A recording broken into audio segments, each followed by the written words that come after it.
దీపం ఉండగానే ఇల్లు చక్కబెట్టుకోవాలి. ప్రస్తుతం కూటమి నేతలు అదే పని మీద ఉన్నారు. సంపద సృష్టించుకొని తమ ఆస్తులు పెంచుకోవడంతో పాటు తమ రాజకీయ వారసుల్ని సిద్ధం చేసే పనిలో బిజీగా ఉన్నారు. ఈ క్రమంలో విశాఖకు చెందిన ఒక నేత తన కొడుకు రాజకీయ భవిష్యత్తు కోసం నియోజకవర్గాన్ని ఫనంగా పెడుతున్నారనే విమర్శలు వినిపిస్తున్నాయి. ఏకంగా ఇతర కులాల నేతల్ని ఈయన అణగదొక్కుతున్నారనే ఆరోపణలు ఉన్నాయి. ఇంతకీ ఎవరా ఎమ్మెల్యే? ఇంత జరుగుతుంటే చంద్రబాబు ఏం చేస్తున్నారు? వెలగపూడి రామకృష్ణబాబు విశాఖ తూర్పు ఎమ్మెల్యే. వచ్చే ఎన్నికల్లో తూర్పు నియోజకవర్గం నుంచి ఎమ్మెల్యేగా తన తనయుణ్ణి నిలబెట్టాలని ఈయన భావిస్తున్నారట. వచ్చే ఎన్నికల నాటికి ఈ ఎమ్మెల్యే సీటుకు తన కొడుకు మాత్రమే వన్ అండ్ ఓన్లీ ఆప్షన్ గా మిగలాలి అనేది వెలగపూడి ప్లాన్ గా తెలుస్తోంది.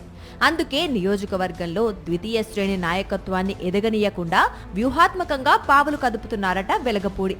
ఇప్పటికే నియోజకవర్గంలో తన కుమారుడి ఫ్లెక్సీలు వేయించడం, పార్టీ ప్రభుత్వ కార్యక్రమాల్లో తిప్పటం వంటివి చేస్తున్నారు. అయితే ఇక్కడో ట్విస్ట్ ఉంది. నియోజకవర్గంలో యాదవ, మత్స్యకార, కాపు సామాజిక వర్గానికి చెందిన జనాభా ఎక్కువ. వచ్చే ఎన్నికల నాటికి ఈ మూడు సామాజిక వర్గాల్లో ఏదో ఒక వర్గానికి ఎమ్మెల్యే సీటు కేటాయించాలనే వాదన చాన్నాళ్లుగా వినిపిస్తోంది. ఎమ్మెల్యే కుమారుడికి వచ్చే ఎన్నికల్లో సీటు ఇస్తున్నారనే ప్రచారాన్ని మత్స్యకార, యాదవ, కాపు సామాజిక వర్గాలు తీవ్రంగా వ్యతిరేకిస్తున్నాయి. నియోజకవర్గంలో ఈ మూడు సామాజిక వర్గాలకు రాష్ట్ర కమిటీలో ఎలాంటి పదవులు రాకుండా ఇప్పటికే వెలగపూడి అడ్డుకున్నారనే ప్రచారం ఉంది. నామినేటెడ్ పదవుల్లో సైతం వీళ్లకు ప్రాధాన్యత లేకుండా చేశారనే ఆరోపణలున్నాయి. తనయుడి కోసం ఈ మూడు సామాజిక వర్గాలకు చెందిన సీనియర్ నేతల్ని వెలగపూడి అణగదొక్కుతున్నారనే విమర్శలున్నాయి. దీంతో నియోజకవర్గంలో జరుగుతోన్న రాజకీయ పరిణామాలు, వెలగపూడి చేస్తోన్న పనుల్ని నివేదిక రూపంలో కొంతమంది నేతలు చంద్రబాబుకు అందించారనే ప్రచారం జరుగుతోంది.